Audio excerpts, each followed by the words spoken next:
اللهم صل على محمد وعلى آل محمد كما صليت على إبراهيم وعلى آل إبراهيم إنك حميد مجيد وبارك على محمد وعلى آل محمد كما باركت على إبراهيم وعلى آل إبراهيم إنك حميد مجيد. Donc la méconnaissance de la prophétologie prédictionnelle mais prévisionnelle, c'est-à-dire la connaissance des prophètes et les prophéties, va nous faire tomber dans la double controverse, mais la double contradiction.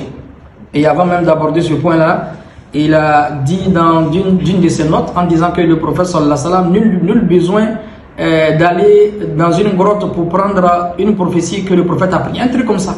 Donc il est rentré dans la spéléologie. Par exemple, quand j'ai commencé le cours sur la prophétologie, j'ai parlé de la spéléologie. Parce que les gens, ils ont une connaissance scolastique et puis universitaire, ils croient qu'ils connaissent la théologie.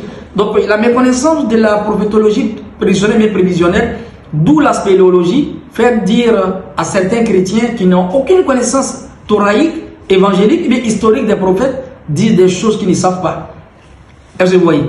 Donc le prophète était dans la grotte. Mais c'est le prophète était le seul qui était dans la grotte. On a donné des panoplies de versets ici où Moïse, Élie, ils ont séjourné dans la grotte, à Horeb. Donc c'est la méconnaissance de la spéléologie, la connaissance géographique. La connaissance géographique qui parle de la territorialité. Et encore, il a une méconnaissance encore de l'historicité même des prophètes. Et encore, il falsifie encore les récits, c'est-à-dire inexactitude, invraisemblance, interpolation, qui fait le contraire de cet ignorant-là. Pourquoi? Parce qu'il a pris deux versets qui parlent du retour de Jésus. Il confond avec le verset qui parle de Daniel 7, verset 13 à 14. Alors que si on lit le verset de Daniel 7, verset 13 à 14, on comprend automatiquement qu'il y a deux personnes. Il y a l'ancien des jours qui est Dieu, qui lègue le pouvoir et la domination au Fils de l'homme. Donc le Fils de l'homme, là, si tu dis c'est Jésus, c'est qu'il n'est plus Dieu chez toi. Donc les gens tombent dans la double controverse, la double contradiction. L'ancien des jours qui est Dieu, dans la terminologie prophétique ici, biblique, et le Fils de l'homme, c'est celui qui a hérité le sang, la chair qu'avait Adam. C'est un thème générique, Ibn Adam ou Bin Adam, celui qui a hérité l'os, la chair et le sang qu'avait Adam, le Fils de l'homme. Donc ici on parle d'un Fils de l'homme, on n'a pas dit le Fils de l'homme. Et je vois, donc Daniel 7, verset 13 à 14, ils disent que c'est Jésus.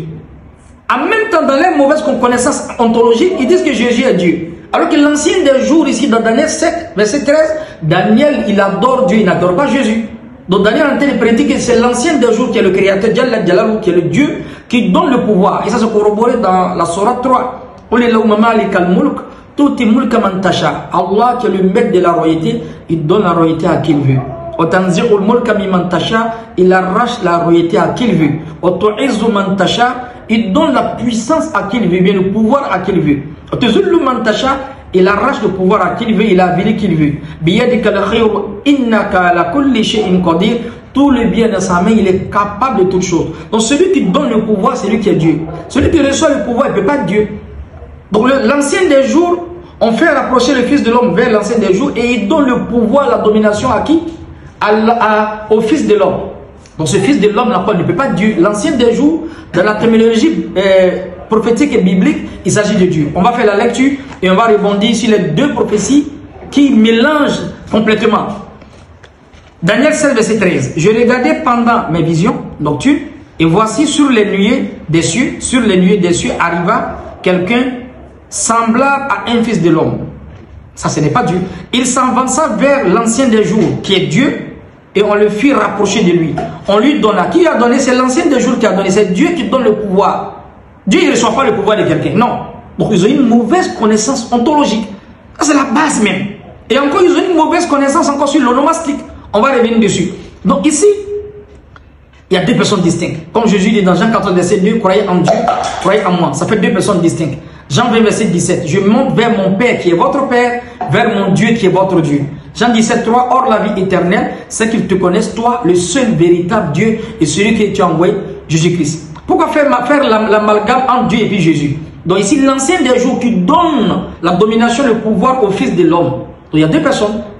Donc le Fils de l'homme, s'il dit que c'est Jésus, il ne peut pas être Dieu. Mais comment il va être Dieu en même temps, il devient le Fils de l'homme? Alors que c'est l'ancien des jours qui donne le pouvoir. Dieu, on ne lui donne pas le pouvoir, celui qui donne le pouvoir, celui qui arrache. Celui qui accomplit. La ilaha illallah. Donc, deux versions, on va lire qui fait rentrer le frère dans la double contradiction.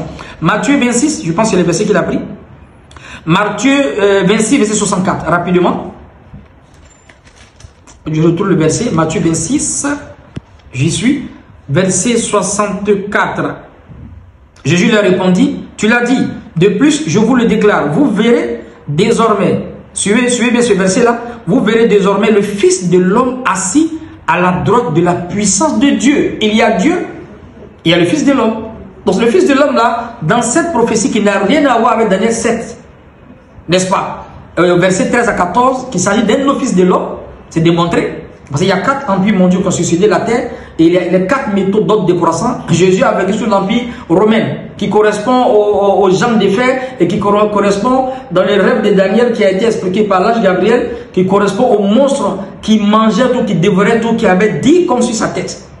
Et dans les 10 cornes, il y a une petite corne qui est sortie, qui a dit des blasphèmes sur Dieu et qui a fait tomber 3 cornes. Donc il restait 7 cornes. C'est juste après que les 3 cornes tombent et les 7 cornes qui restent, le Fils de l'homme, il vient. Donc ce Fils de l'homme, dans la connaissance historique, il vient après la destruction des 4 empires mondiaux, notamment du 4e empire, l'empire romain. Jésus n'a jamais détruit l'empire romain. Il n'avait jamais d'armée, il n'a pas de royauté.